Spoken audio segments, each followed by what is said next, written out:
دربار میں سارے وزیر موجود تھے اور بادشاہ کا مزاج بھی بہت خوشگوار تھا۔ بادشاہ کو بتایا گیا کہ ایک عرب نوجوان کوئی سوال پوچھنا چاہتا ہے۔ بادشاہ نے اجازت دی کہ اسے اندر بلا لاؤ۔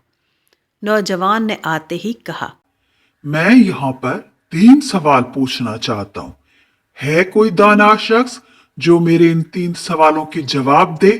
میرا پہلا سوال، آسمان میں کل کتنے تارے ہیں؟ زمین کا درمیان کہاں پہ ہے؟ اور میرا تیسرا سوال ہے کہ اس دنیا میں کل کتنے پرندے موجود ہیں؟ تعداد بتائیں۔ پورے دربار میں خاموشی چھا گئی۔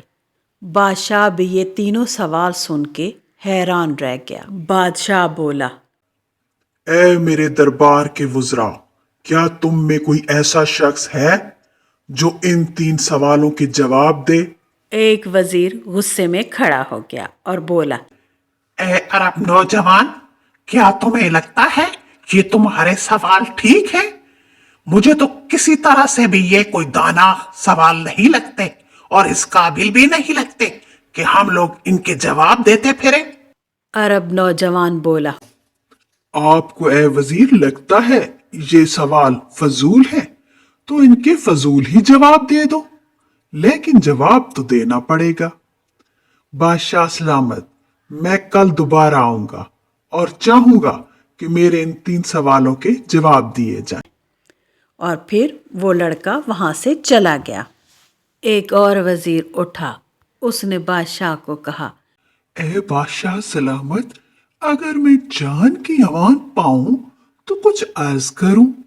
بادشاہ نے اجازت دی تو وہ بولا، بادشاہ سلامت، بے شک ہم قابل اور دانا ہیں، لیکن ان سوالوں کے جواب دینے سے ہم قاصر ہیں۔ میں چاہتا ہوں کہ آپ ایک شخص کو بلائیں، وہ ان سوالوں کے جواب آسانی سے دے پائے گا۔ بادشاہ نے پوچھا، کیا نام ہے اس شخص کا اور وہ کہاں ملے گا؟ وزیر بولا، بادشاہ سلامت، آپ اسے جانتے ہیں، اس کا نام ملا نصیر الدین ہے اور وہ یہاں قریب ہی تو رہتا ہے۔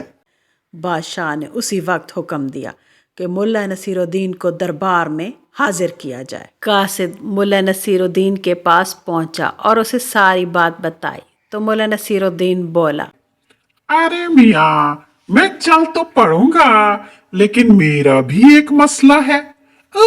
چھوٹا سا مسئلہ ہے لیکن مسئلہ تو ہے۔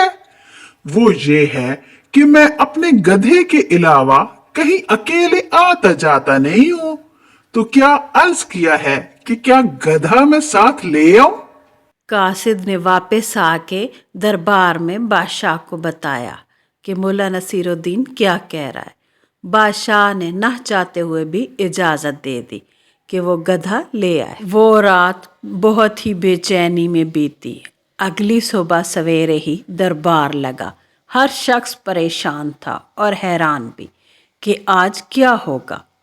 اتنے تک وہ عرب نوجوان آیا اور اس نے کہا کہ بادشاہ سلامت، کیا مجھے میرے 3 سوالوں کے جواب دیے جائیں گے؟ ہے کوئی یہاں پہ ایسا دانشور؟ اسی وقت دربار میں ملا نصیر الدین بڑی شان سے داخل ہوا۔ ہاتھ میں چھڑی، گدھے پہ سوار، ٹک ٹک کرتا ہوا وہ دربار میں آ پہنچا۔ جیسے ہی بادشاہ کی نظر ملا نصیر الدین پر پڑی، بادشاہ بولا، اے عرب نوجوان، تمہارے تمام سوالوں کے جواب دیے جائیں گے اور یہ تمام سوال آپ کو ملا نصیر الدین کے سامنے دہرانے پڑیں گے۔ عرب نوجوان بولا، جی بادشاہ سلامت، میں دہرائے دیتا ہوں۔ میرا پہلا سوال ہے، زمین کا درمیان کہاں پہ ہے؟ ملا نصیر الدین بڑی معصومیت سے آنکھیں گھماتے ہوئے بولے، ارے میاں، بس یہ میری چھڑی دیکھ رہے ہو؟ یہ جہاں پہ میں اسے ٹیکوں گا بس سمجھ جانا یہی زمین کا درمیان ہے۔ یہ لو، یہ جگہ ہے۔ اور کچھ؟ یہ جواب سن کر عرب لڑکا ہکا بکا رہ گیا اور بادشاہ بھی اس جواب پر حاضر دماغی پر حیران رہ گیا۔